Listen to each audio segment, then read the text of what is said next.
Assalamualaikum warahmatullahi wabarakatuh. Kali ini saya akan menjelaskan tentang qaulul ibadah, yaitu diterimanya ibadah. Ibadah dalam Islam terbagi menjadi dua jenis. Yang pertama, ibadah mahdoh atau murni. Yang kedua yaitu ibadah ghairu mahdoh.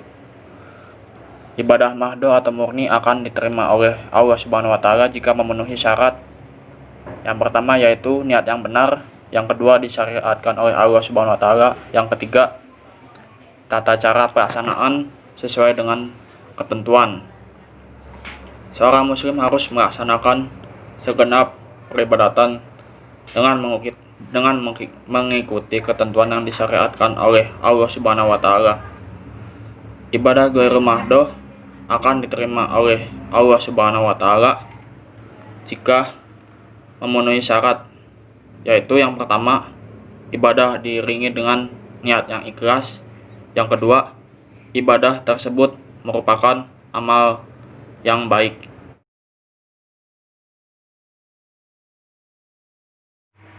Cakupan ibadah terbagi menjadi tiga, yaitu yang pertama, mencakup seluruh persoalan agama.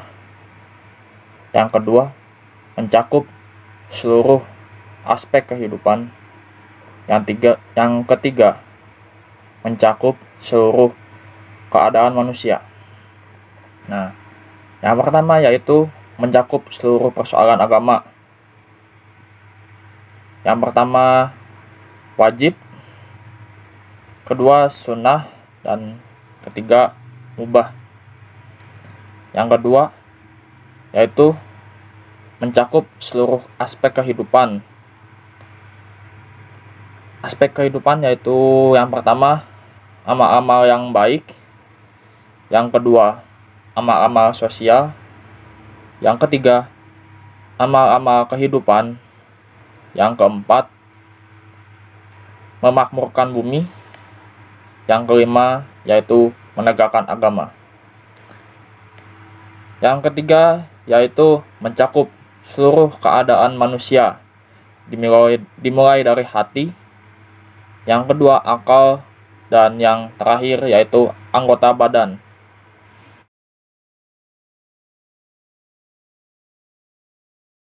Nata ijo ibadah yaitu pengaruh-pengaruh positif ibadah.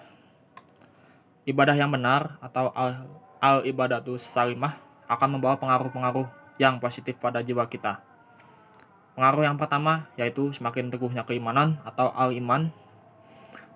Pengaruh yang kedua yaitu semakin kuatnya penyerahan diri serta ketundukan diri kita terhadap Allah Subhanahu wa taala. Yang ketiga yaitu memperkokoh ihsan. Yang keempat yaitu memperkuat sikap al-ihbad kepada Allah Subhanahu wa taala. Yang kelima yaitu meneguhkan tawakal kepadanya. Dan yang keenam yaitu melahirkan al-muhabbah atau kecintaan kepada Allah Subhanahu wa taala. Dan yang ketujuh yaitu memupuk khauf atau rasa takut. Dan kedelapan yaitu memupuk raja atau pengharapan kepada Allah Subhanahu wa taala. Kesembilan yaitu menumbuhkan sikap at-taubah kepada Allah Subhanahu wa taala. Dan kesepuluh membiasakan ad-doa atau menyeru atau memohon kepada Allah Subhanahu wa taala. Ke-11 yaitu terwujudnya sikap khusyuk atau lembut, tenang, tunduk serta kerendahan diri di hadapan Allah Subhanahu wa taala. At-tawazun. Tawazun berarti keseimbangan atau memberikan sesuatu akan haknya, atau bisa juga seimbang dalam kehidupan dan beragama, sebagaimana Allah menjadikan alam beserta isinya. Fitrah manusia. Allah menciptakan manusia dengan membawa fitrah yang suci. Hanif, yaitu kecenderungan berbuat kebaikan. Hanif mesti dipertahankan, yaitu supaya fitrah yang hanif ini terjaga, perlu sikap tawazun atau seimbang. Nah, 3 perkara yang harus seimbang yaitu jasad, ruh, dan akal. Jasad. Kata al-jasad disebut 4 kali dalam Al-Quran, yaitu berarti gambaran dan bentuk. Ruh. Dalam Kamus Al-Muhit dan Muhtar Al-Sahah, kata ruh berarti sesuatu yang dengannya ada kehidupan. Lalu kata ruhani berarti sesuatu yang terdapat di dalamnya ruh. Akal yaitu alat yang menggerakkan badan dan seluruh anggota tubuh dan yang menentukan baik dan rusaknya badan. Jika ia baik, maka baiklah seluruh badan. Tapi jika ia rusak, maka rusaklah seluruh badan. Ibnu Qayyim mengatakan bahwa akal adalah raja, sedangkan ruh, panca indera dan seluruh anggota badan adalah rakyatnya. Jika akal rusak, maka kehancuranlah yang akan dirasakan oleh seluruh rakyatnya. Kebutuhan jasad. Yang pertama yaitu makanan jasad, yaitu makanan yang biasa kita makan, seperti lauk pauk, nasi, tahu, tempe, madu, air, dan lain-lain. Kurangnya makanan akan mengakibatkan jasad lemah, sakit, bahkan bisa mati karena kelaparan. Allah Subhanahu wa Ta'ala telah menyediakan makanan untuk manusia dengan 2 patokan, yaitu halal dan baik, serta yang kedua tidak berlebihan. Makanan yang halal dan baik harus diperoleh dengan cara yang halal dan baik pula. Kebutuhan ruh. Kebutuhan ruh yaitu zikrullah atau ingat kepada Allah. Nah, inilah makanan yang kurang mendapatkan perhatian manusia pada umumnya. Laparnya memang tidak terasa, padahal fenomenanya sudah muncul seperti gelisah dan tidak dapat tidur, padahal ruh itu pengendali diri kita. Ada berzikir, yaitu khusyuk merendahkan suara, sesuai dengan jamaah, bersih pakaian dan tempat, mengakhiri dengan penuh khusyuk dan adab.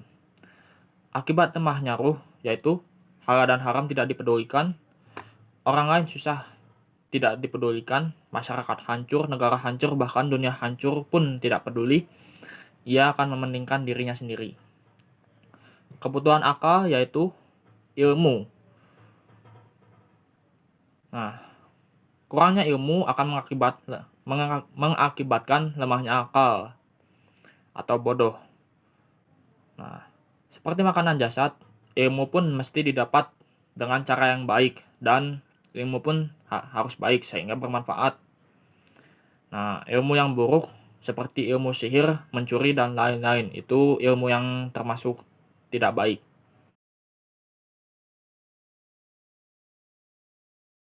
Misi manusia. Misi manusia yang pertama yaitu al-imarah, yaitu melakukan imarah atau memakmurkan baik yang berkaitan dengan aspek madiyah atau materi maupun rohaniyah atau rohani.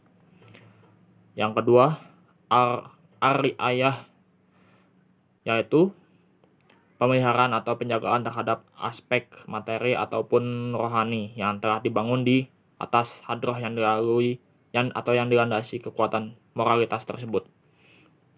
Yang ketiga yaitu al-hibsu, yaitu penjagaan terhadap seluruh aspek kebutuhan manusia dalam kehidupannya.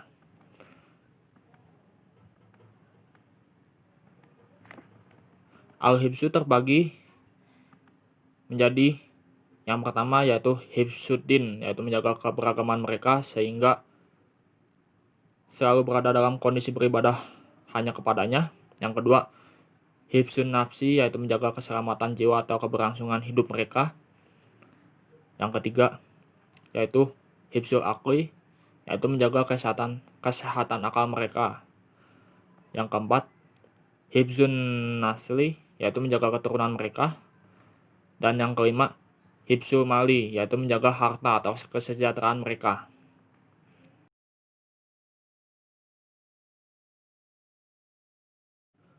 Nataiju takwa. Definisi takwa menurut bahasa yaitu al-khauf wal khasyah atau takut. Secara istilah, takwa adalah takut kepada Allah Subhanahu wa Ta'ala dengan mengerjakan perintah-perintahnya dan menjauhi larangan-larangannya. Nah,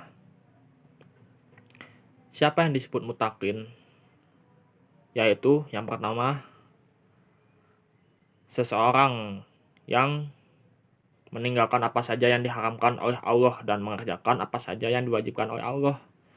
Barang siapa dianugerahi kebaikan setelah itu, maka itu kebaikan yang ditambahkan akan kepada kebaikan. Yang kedua, yaitu orang-orang yang takut hukuman Allah karena meninggalkan petunjuk yang telah mereka ketahui dan mereka mengharap rahmatnya dengan membenarkan apa yang dia bawa. Yang ketiga, yaitu orang-orang yang menjauhi apa saja yang diharamkan kepada mereka dan melaksanakan apa saja yang diwajibkan kepada mereka. Makna takwa yaitu wasiat setiap umat. Yang kedua yaitu tujuan bersama. Yang ketiga, takwa adalah ukuran dekat jauh dengan Allah. Yang keempat yaitu sebaik-baiknya bekal. Yang kelima, takwa yaitu sebaik-baiknya pakaian. Yang keenam yaitu asas bangunan.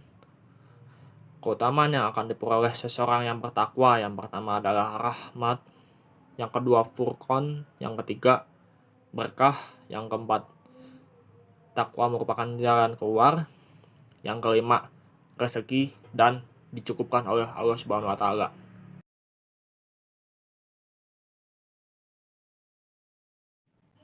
Bina'ul izar atau membangun harga diri. Harga diri kita yang pertama yaitu sebagai manusia. Sejak manusia lahir, ia sudah membawa potensi kebesaran karena Allah telah memuliakannya. Yang kedua yaitu Allah telah melebihkannya atas makhluk yang lain. Yang ketiga yaitu Allah menundukkan langit dan bumi untuknya. Nah, yang keempat yaitu Allah memberikan amanah khilafah kepadanya. Jadi sebagai manusia kita harus menyadari kehormatan, kemuliaan, dan kebanggaan kemanusiaan kita. Karena kita sesungguhnya telah menjadi makhluk yang spesial di mata Allah Subhanahu wa taala. Kehormatan, kemuliaan, dan kebanggaan sebagai individu muslim. Kita adalah makhluk yang memiliki al-izzah atau harga diri. Karena selain sebagai manusia, kita adalah seorang muslim juga yang memiliki akidah, yaitu akidah Islam yang diridhoi oleh Allah Subhanahu wa taala. Nah, dengan akidah yang benar, kita dapat melakukan ibadah kepada Allah Subhanahu wa taala dengan tujuan dan harapan agar kita dapat meraih takwa. Nah, karena dengan ketakwaan itulah kita akan memperoleh kemuliaan. Oleh karena itu, sebagai seorang muslim, hendaknya kita menyadari kehormatan, kemuliaan, dan kebanggaan terhadap keislaman kita. Kehormatan, kemuliaan, dan kebanggaan sebagai umat Islam. Kita harus sadar akan kehormatan, kemuliaan, dan kebanggaan diri karena kita telah menjadi bagian dari umat Islam yang memiliki al-iman atau keimanan. Kita telah menjadi bagian dari orang-orang yang berupaya menetapi asyidik atau sikap benar dan jujur, menghindari kaum munafik yang selalu menutupi kemunafikan mereka dengan kata-kata dan perbuatan bohong serta alasan-alasan yang tidak benar. Nah, kita telah menjadi bagian umat yang senantiasa menumbuhkan as-siqah atau percaya kepada Allah Subhanahu wa taala. Percaya terhadap seluruh ketetapan Allah, kebijaksanaan-kebijaksanaannya, rencana-rencananya, pertolongannya, dan lain-lain. Allah berkuasa untuk mengatur secara mutlak dan berkuasa mewujudkan dan atau melenyapkan, berkuasa untuk menghidupkan dan mematikan menurut kehendaknya. Karena itu, cukuplah Allah menjadi pemelihara dan dialah yang mengurus dan menentukan urusan hambanya. Kita telah menjadi bagian dari kumpulan manusia yang meneguhkan al-wala atau rasa cinta, kedekatan, tolong-menolong, dan loyalitas hanya kepada Allah Subhanahu wa taala dan Rasul-Nya serta kepada orang-orang yang beriman. Kita telah menjadi hamba-hamba Allah Subhanahu wa taala yang menjunjung tinggi at-ta'ah atau ketaatan kepadanya dan kepada Rasul-Nya serta kepada ulil amri. Kita telah menjadi bagian jemaah manusia yang berupaya membangun al-iltizam atau komitmen, menata al-harakah atau gerakan, dan menyusun al-quwah atau kekuatan. Maka Sebagai seorang muslim, hendaknya kita menyadari kehormatan, kemuliaan, dan kebanggaan kita sebagai kelompok umat Islam. Kesadaran ini harus kita bangun sehingga umat Islam termotivasi untuk menjalankan amanahnya sebagai khalifah di muka bumi dan mewujudkan Islam sebagai rahmatan lil alamin. Demikian materi dari saya. Bila terdapat kesalahan, mohon maaf. Wabillahi taufik wal hidayah. Wassalamualaikum warahmatullahi wabarakatuh.